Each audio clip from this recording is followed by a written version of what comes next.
গতকাল আমরা দেখেছি দৌলতদিয়া ফেরিঘাটে বাস দুর্ঘটনার ঘটনাটি, সেখানে দ্বিতীয় দিনের মতো উদ্ধার কার্যক্রম চলছে। আর ঢাকা মানিকগঞ্জ ফরিদপুরের 10 জনের একটি ডুবুরি দল সকাল থেকে উদ্ধার কার্যক্রম চালাচ্ছে। এ ব্যাপারে আরও জানাতে সরাসরি যোগ দিচ্ছেন আমাদের সহকর্মী সাব্বির আহমেদ। চলে যাচ্ছি তার কাছে। সাব্বির, দৌলতদিয়া ফেরিঘাটে নিখোঁজদের উদ্ধারের কার্যক্রমের সর্বশেষ পরিস্থিতি জানাবেন। সেখানে নিখোঁজদের পরিবারের সদস্যরা কি বলছেন? সরকার থেকে বা রাষ্ট্রীয় পক্ষ থেকে কোনো বিবৃতি দেওয়া হয়েছে কিনা বা তাদের আশ্বস্ত করা হয়েছে কিনা জানাবেন। আসলে এই মুহূর্তে দৌলতদিয়া যেই ঘাটটি রয়েছে, এই ঘাটটি আসলে ঈদের যে আনন্দ, সেই আনন্দ শোকে পরিণত হয়েছে এবং এখানে স্বজনদের শোকের মাতম চলছে। আজকে সকাল থেকে এ পর্যন্ত 3টি মরদেহ উদ্ধার করা হয়েছে এবং 3 জনেরই যারা স্বজনরা তারা এই ঘাটের পাশে অবস্থান করছিলেন। আপনারা জানেন যে এ পর্যন্ত যে 26টি মরদেহ উদ্ধার করা হয়েছে, এর মধ্যে 3টি মরদেহ বাংলাদেশ কোস্টগার্ডের পক্ষ থেকে উদ্ধার করা হয়েছে এবং আজকে সকালে যে 3টি মরদেহ উদ্ধার করা হয়েছে এর মধ্যে কিছুক্ষণ আগেই একটি মরদেহ কোস্টগার্ডের যে ডুবুরি দল যারা কাজ করছেন তারা এটি উদ্ধার করেছেন এবং অন্যান্য যেই মরদেহগুলো রয়েছে সেগুলো উদ্ধারে কাজ চলছে। এখনো পর্যন্ত বাংলাদেশ নৌবাহিনীর ডুবুরি দল, ফায়ার সার্ভিসের ডুবুরি দল এবং কোস্টগার্ডের ডুবুরি দল তারা সমন্বিতভাবে মূলত আসলে এই উদ্ধার অভিযানে অংশ নিয়েছে এবং আপনারা জানেন যে গতকাল রাতেই কিন্তু যেই বাসটি আসলে পড়ে গিয়েছিল সেই বাসটি এখান থেকে উদ্ধার করা হয়েছিল এবং বাসটি উদ্ধারের পর সেই বাসটি নিরাপদ দূরত্বে সরিয়ে নিয়ে যাওয়া হয়েছে এবং যারা নিহত হয়েছেন তাদের স্বজনদের কাছে তাদের লাশগুলো কিন্তু ইতিমধ্যে হস্তান্তর করা হয়েছে এবং কিছুক্ষণ আগে আমরা যেটি জানতে পেরেছি যে আরও একটি মরদেহ, বাচ্চার মরদেহ, সেটি আসলে এখনও মিসিং রয়েছে। সেই মিসিং মরদেহটি আসলে উদ্ধারের জন্য যারা কোস্টগার্ডের সদস্য ডুবুরি দল রয়েছেন, ফায়ার সার্ভিসের যারা রয়েছেন, নৌবাহিনীর যারা রয়েছেন তারা সমন্বিতভাবে চেষ্টা করে যাচ্ছেন। আপনারা দেখতে পাচ্ছেন যে যে প্রশিক্ষিত ডুবুরি যারা রয়েছেন তারা স্পেশাল ডাইভিং করে আসলে তারা এই মরদেহগুলো উদ্ধারের চেষ্টা করছেন। অনেকে ধারণা করেছিলেন যে যেহেতু গতকালকে প্রচণ্ড স্রোত ছিল, এই স্রোতের কারণে হয়তোবা এই যে মরদেহগুলো বা ডেড বডিগুলো রয়েছে সেই ডেড বডিগুলো হয়তোবা দূরে সরে যাবে, কিন্তু আসলে যারা দমকল বাহিনীর কর্মী রয়েছেন বা অন্যান্য যে বাহিনীর যারা ডুবুরিরা রয়েছেন তারা আশপাশের যে জায়গাগুলো রয়েছে সেই জায়গাগুলোতেই আসলে ডাইভিং করছেন এবং সুইপিং করছেন। সেখান থেকেই কিন্তু আসলে এই বডিগুলো একে একে উদ্ধার করা হচ্ছে। এখন সবশেষ পরিবার স্বজনরা যারা এখানে অবস্থান করছেন তাদের দাবি অনুযায়ী আর একটি বডি উদ্ধার বাকি রয়েছে। কিছুক্ষণ আগে যেই বডিটি উদ্ধার করা হয়েছে সেই তার নাম জাহাঙ্গীর আলম, তিনি একজন ওষুধ ব্যবসায়ী। গতকালকে তার স্ত্রীর ডেড বডি উদ্ধার করা হয়েছিল এবং আরেকটি বিষয় একটু জানিয়ে রাখতে চাই যে কুষ্টিয়ার কুমারখালী থেকে মূলত এই ডেড বডি এই বাসটি ছেড়ে এসেছিল, সৌহার্দ্য পরিবহনের বাসটি, এবং এই বাসটি যখন এই ঘাটে এসে উপস্থিত হয় সে সময় একটি ফেরি এখান থেকে ছেড়ে গিয়েছিল এবং আরেকটি ফেরি পাওয়ার উদ্দেশ্যে এখানে যেই চালক ছিলেন, চালকের নাম আরমান, তারও ডেড বডি ইতিমধ্যে উদ্ধার করা হয়েছে এবং তার ডেড বডি হস্তান্তর করা হয়েছে পরিবারের কাছে। তারা আমাদেরকে যেটি জানিয়েছেন এই আরমান এবং যারা বাসের যাত্রীরা ছিলেন তারা আসলে অন্য একটি লঞ্চ ঘাটে যাওয়ার চেষ্টা করছিলেন এবং সেই লঞ্চ ঘাটে যাওয়ার ঠিক আগ মুহূর্তেই আসলে বাসটি যখন এই টার্মিনালের আরেকটি পয়েন্ট দিয়ে নামে সেই সময়ে আসলে বাসটি নিয়ন্ত্রণ হারিয়ে ফেলে এবং নিয়ন্ত্রণ হারিয়ে তারপর আসলে তারা একেবারে এই পদ্মা নদীতে পড়ে যায় এবং পদ্মা নদীতে পড়ে যাওয়ার সাথে সাথে তারপর থেকে আসলে বিভিন্ন জায়গা থেকে প্রশিক্ষিত যে ডুবুরি দল রয়েছে তাদেরকে নিয়ে আসা হয় এবং নিয়ে এসে তারপর এই উদ্ধার অভিযান শুরু হয় এবং সেই উদ্ধার অভিযান এখনও চলছে।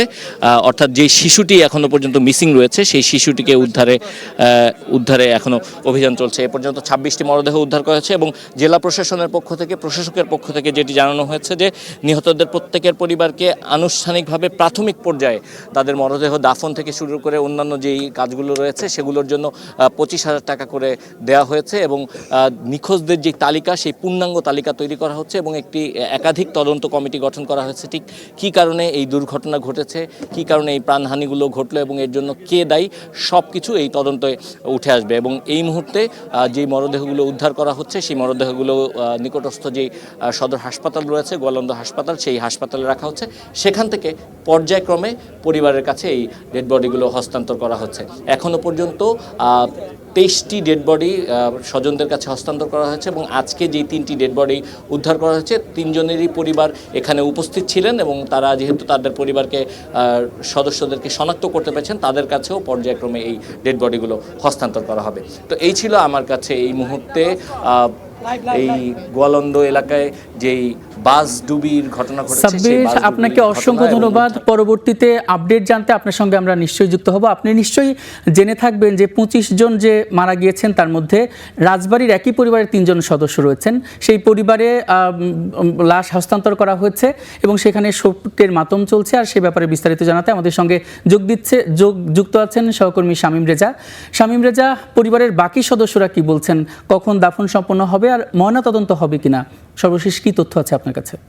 সদস্য নিহত হয়েছে। আমরা কিন্তু এখন সেই এলাকাতেই রয়েছি। আমরা সকাল থেকেই এই এলাকাতে এসে দেখেছি যে পুরা এলাকা কিন্তু একেবারে শোকে আচ্ছন্ন হয়ে রয়েছে। অর্থাৎ এই নিহতের পরিবারের কিন্তু শোকের মাতম চলছে। কিছুক্ষণ আগেই কিন্তু এই যে 3 জন নিহত হয়েছে সেই 3 জন নিহতের কিন্তু জানাজা শেষ হয়েছে। জানাজা শেষে কিন্তু তাদেরকে দাফনের জন্য ভবানীপুর কবরস্থানে কিন্তু নিয়ে গিয়েছে। তবে এই এলাকা জুড়ে কিন্তু এখনো শোক চলছে। আমরা নিহতের পরিবারের সঙ্গে কথা বলেছিলাম। তারা আমাদেরকে যেটা জানিয়েছেন যে ঈদের ছুটি শেষে কিন্তু রাইয়ান সহ তার মা এবং তার 8 বছর বয়সী ভাগ্নিকে নিয়ে তারা কিন্তু রাজধানী ঢাকায় যাচ্ছিলেন সৌহার্দ্য পরিবহনে। গতকাল বিকেল 5টার দিকে কিন্তু দৌলতদিয়ার 3 নম্বর ফেরিঘাট এলাকাতে আসলে কিন্তু বাসটি নিয়ন্ত্রণ হারিয়ে নদীতে পড়ে যায়। তারপরে তারা কিন্তু সেই বাসে আটকা পড়ে নিহত হয়।